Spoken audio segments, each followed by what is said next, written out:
ചില വാർത്തകളും അല്ലെങ്കിൽ അത്തരത്തിലുള്ള വിദ്യാഭ്യാസപരമായിട്ടുള്ള കാര്യങ്ങളൊക്കെ വായിച്ചറിയുകയും ചെയ്യുമ്പോൾ ചിലതൊക്കെ ഞെട്ടലോട് കൂടിയിട്ടാണ് കാണൽ.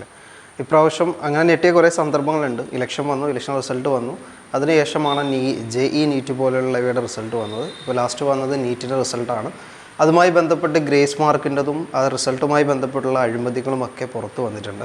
പക്ഷേ എല്ലാവരും പറയുന്നത് ഇതിൻ്റെ ഒരു പൊളിറ്റിക്കൽ അജണ്ടയും അല്ലെങ്കിൽ നടത്തിപ്പും NDAയുടെയും ആളുകളുടെയൊക്കെ കുറ്റം പറയുമ്പോഴും നമ്മൾ കാണുന്ന മറ്റൊരു വശം, എവിടെയാണ് ബീഹാർ എന്ന് പറയുന്ന സംസ്ഥാനത്ത് ഇത്രത്തോളം കോച്ചിങ് സെൻറ്റേഴ്സുകൾ, കേരളം ഉൾപ്പെടെയുള്ള ഇന്ത്യയിലെ ഒട്ടുമുക്ക കോച്ചിങ് സെൻറ്റേഴ്സുകളുമുണ്ട്.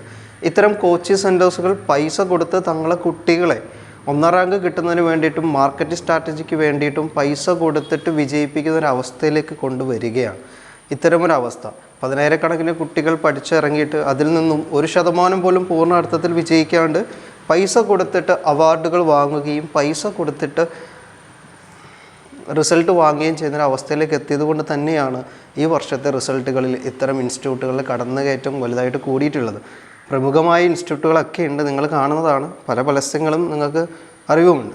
എന്നാൽ പോലും 30 ലക്ഷവും 35 ലക്ഷവും കൊടുത്തുകൊണ്ട് നീറ്റിൻ്റെ റിസൾട്ട് ക്വസ്റ്റ്യൻ പേപ്പർ ചോർത്തുക, അല്ലെങ്കിൽ ഒന്നാം റാങ്കിന് വേണ്ടിയിട്ട് ഒരു ഇൻസ്റ്റിറ്റ്യൂട്ടുകൾ തന്നെ മുന്നോട്ട് വരിക, ഇത്തരം സംവിധാനങ്ങളൊക്കെ വരുന്നത് സാധാരണ പഠിച്ചു വരുന്ന ഇത്രയും മാർക്കറ്റിങ്ങിലും പരസ്യങ്ങളൊക്കെ കണ്ട് വിജയശതമാനം മുന്നിൽ കണ്ട് മുന്നോട്ട് വരുന്ന സാധാരണക്കാരായ കുട്ടികൾക്ക് വലിയ ഒരു ആപത്തിലേക്കാണ് കൊണ്ടെത്തിക്കുന്നത്.